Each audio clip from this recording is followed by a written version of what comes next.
Welcome to Mentoring Mondays. It's great to be with you at the start of another working week. And today we're still looking at all the preparations that God put in place all those years ago for the coming of his son. And today we're looking at the whole situation around Zacharias and the birth of John the Baptist, and the fact that when God announced to Zacharias that John the Baptist was going to come, he just couldn't take it in. And I think he was tempted to say all kinds of things that were just, contrary to faith, and God silences him. And so for 9 months plus, he waits. I don't know how long before John was conceived, but then right through until John is born, Zacharias remains silent. And then he speaks, and this is like a whole fresh beginning after all of that period of silence. And we need to notice what his first word is when he speaks. I'm sure his mother would have known what his first word was when he initially opened his mouth as a child, but here we've got his first words he speaks after this long period of silence.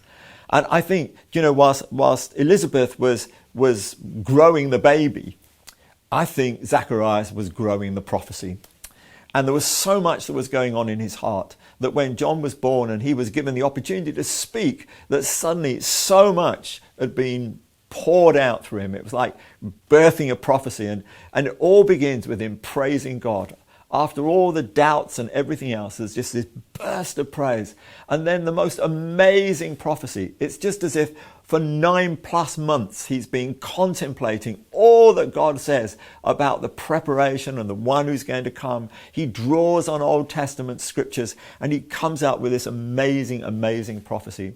And one of the things I love about it is this is a real lesson to the likes of me who very often wants to speak the moment I get something from God.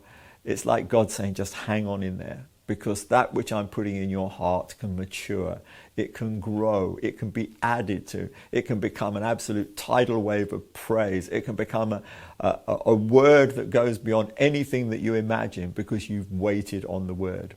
I'm not saying that God will always ask you to wait that long before you say what's growing in your heart, but sometimes it is good to wait, to keep things, to ponder them in our hearts until that moment when we're able to release the fullness of what God is wanting to express through us. So do take that as an encouragement to you. It's not a discouragement, it's an encouragement that the word that's in our hearts can grow as we wait upon the Lord. Have a great week.